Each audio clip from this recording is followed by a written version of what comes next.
What's going on, guys? Back with another video.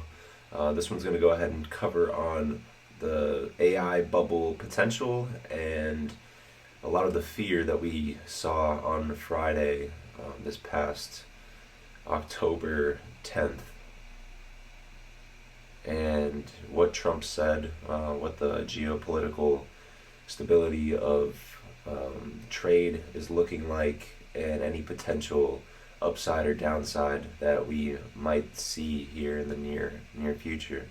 Um, but yeah, let's get into it. We're just going to go ahead and look at some stocks, see if we can go ahead and compare this trend to the dot-com bubble back in the early 2000s, and just kind of see where we can be safe with our investments.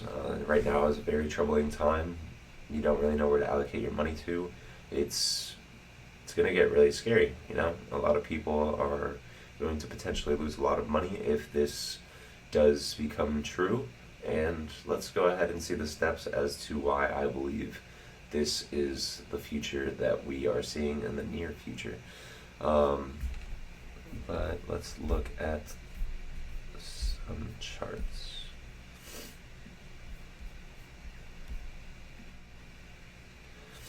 All right, so let's just go ahead and compare. We're going to look at the SPX, S&P 500. We've just been destroying it. Like we're killing it. We're at 6,700 and what was close? 6,552 after that little drop on Friday. So everybody has been warning that the markets have been super inflated and have been kind of foreshadowing a potential downturn if anything goes wrong. And a lot of things are kind of aligning themselves to go wrong. So on Friday, Trump just stated on Truth Social that he didn't like what China was doing, that they were doing some shady deals behind our backs and limiting their exports on rare earth elements or rare earth minerals, which include magnets, a lot that power EVs and other sort of electrical infrastructure. But he said that we are going to impose another $100 or 100% tariff on China, as well as limit their exports on infrastructure. One second. Let me just go ahead and pull that up. I was just asking stuff right here. Chat. This is different. Don't mind the chat over here. I was looking at hat and hairlines. As you can see, I have a big head of hair, and last thing I want to do is start having a receding hairline a little too early. Apparently it's false. Apparently it's just genetic.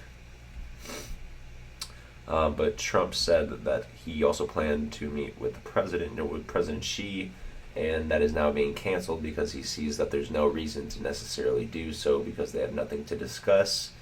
But that could be fear-mongering. As soon as he said this, as you guys know, if you guys are looking at the market, Bitcoin dropped, entire market dropped. The Qs went down like 2.5%, like something really significant. Bitcoin dropped 6 or 7%.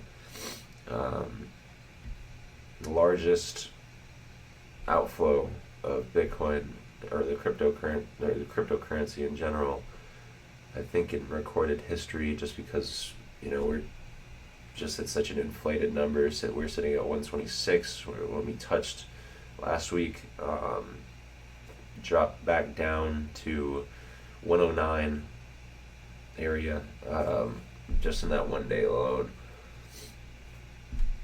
But this is what I was looking for. He was going to control critical software to China as well. So any push in the wrong direction for a heavy earnings miss in this AI bubble is necessarily what's going to pop this bubble. Once these numbers stop matching, once NVIDIA stops exceeding their last earnings, we could potentially see a very hard downturn for all of AI. We've seen it with back earlier this year when DeepSeek, China's AI, went out, and everybody got scared because they were creating just as powerful, if not more powerful, AI chatbots that were being run on less energy and also being made cheaper. So that rattled us. Now, anything in that sort of realm where the U.S.'s AI isn't up to standards or is lagging behind any other country is going to be very detrimental to all of stocks. So where do we go from here, right? So stocks are all about uncertainty, but we all know that stocks are going to have a little flow of motion. We have highs and lows, and it's not going to continue to just keep going up. We have seen a crazy amount of gains here in the last couple of years. You're looking at from peak COVID, coming from $2,208, tripling, right? That's not normal. Tripling to 6,764. So we have seen a significant increase over the last couple of years due to the AI hype, and for some companies, AI has been very beneficial, but it has not been this revolution that we necessarily heard about, or that is what's going through the media. What the media wants you to believe is that this is completely different than the dot-com bubble, that this is in a league of its own. Having autonomous cars, having autonomous robots or chatbots, or just having AI agents be able to be implemented into different lines of work, to not have to pay wages to human employees, where all the companies are necessarily seeing their most benefit is from the cost reduction from having to pay wages. But as we know from any initial investment, it's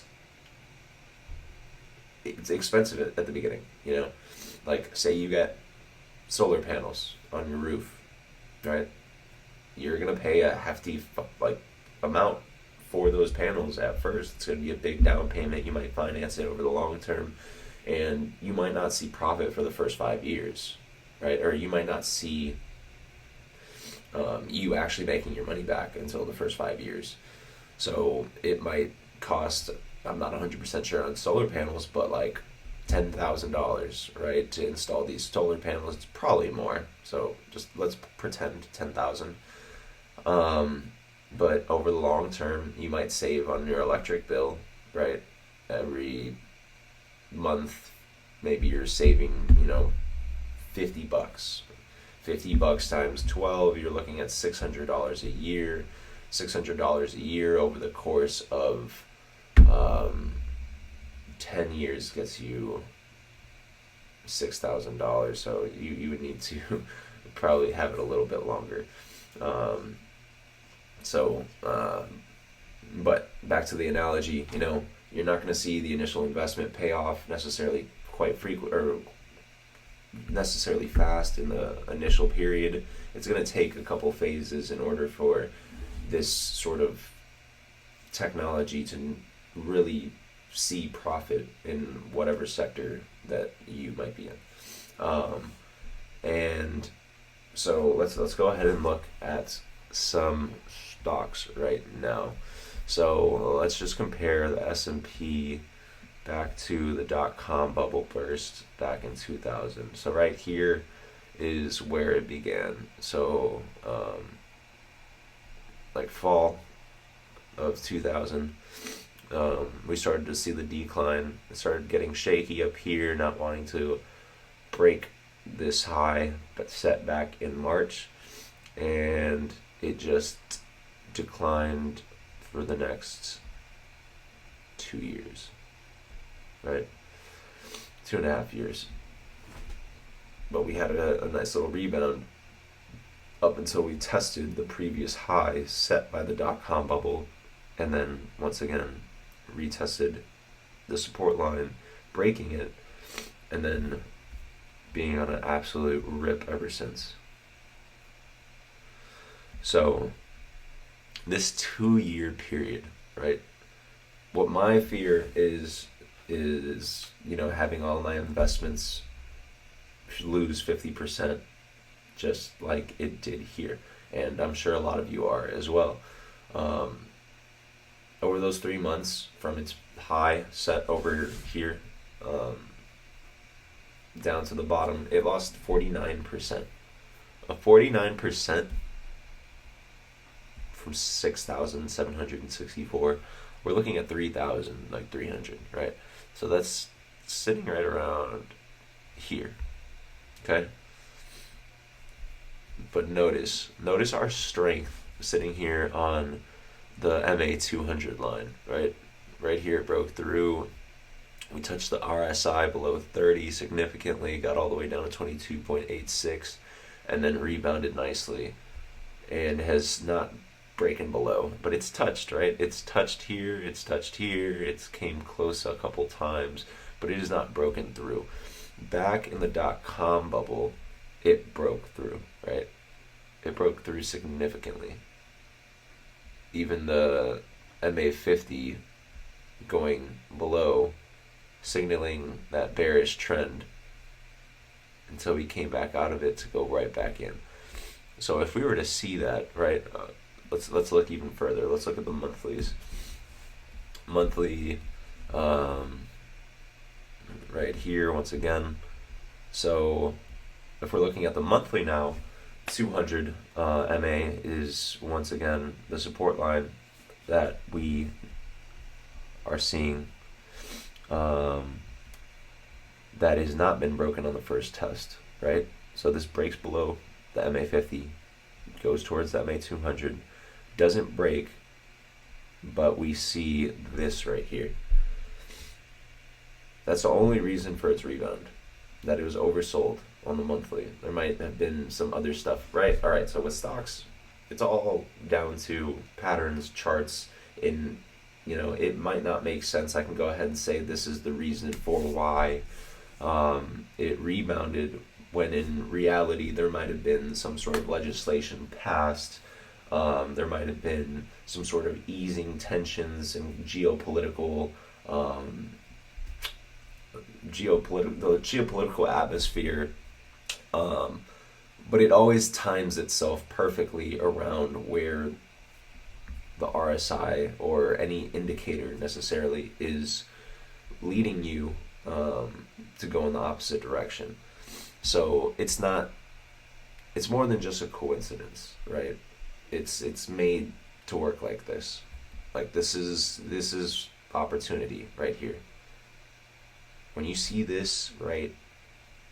When you see this is opportunity for these big time billion-dollar investment firms, or just really rich private traders. And we see it twice. So this first time, it doesn't break the MA200, but this second time, it does. But once again, we have the RSI to help us lead us back up, as well as the previous low set from not breaking the 200 MA. So let's see, right? What if we go ahead and retest the 200 MA? What price is that, right? What was 40, right? 49%. So 50% of 6,764.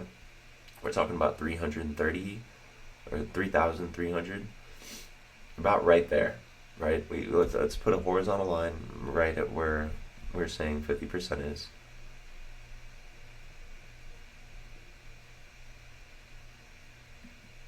That general vicinity. Now, if this were to come back down, where does it look like this would go ahead and touch? It looks like it might make contact with the 200 MA if this starts to flatten out and this starts to come down over time. And that's, guys, it doesn't look that significant from here to here, but 49%, if half of all of your assets just were to be vanished in the next couple of years, you know, a lot of people would freak. A lot of people would freak. And let's not even mention the 1929 stock market trash. Well, the Great Recession or Great Depression. I'm sorry, where stocks even lost 80% of their value, right? So stocks always repeat themselves. This stock was like the S&P was not just going to continue to rocket up and never come down and touch this line. There's motion, right? There's just rhythm. You know, everything flows, everything goes in and out. Everything has its tides. All things rise and all things fall. Just as great empires do, so does the stock market. Just as the waves do from the ocean, so does the stock market. This world is just, a simulation of itself run on different computers, basically, right? Where we see the same algorithm, but in different forms of life. So let's look at Bitcoin, right? Bitcoin, we saw it dump, right? It dumped all the way to 104. Dang. 104, but here's where the fear mongering might be in place, and this is where we need to understand where we need to allocate our money, because I can go ahead and make this video, right, be very confident on the fact that the market might crash, or it is going to crash, whatever. And there's always the possibility of it not, right? So how do we play that? How do we make sure we're safe? I have $10,000 in my account. How do I continue to stay through with $10,000? So we saw significant gains over the last couple of years. Awesome, right? How do we stay on top of those gains and not have them all be just lost in the year? How can we continue to take our wealth, to take our little fortune, and keep it alive, not have it decrease, and potentially have it increase? We cannot be betting against the market, right? We can't be betting against the market, but we can hedge against the market. All right, guys. Well, I will catch you on the next video. There I'll have a little bit more information of the specific investments of what I believe will prevail. Just want to remind you guys, I'm not a financial advisor, but I always love that you guys at least listen in. That's all I can really ask for. Just want to go ahead and spread some information, my insight on things. But stay safe, guys. Be smart, and I'll see you next time.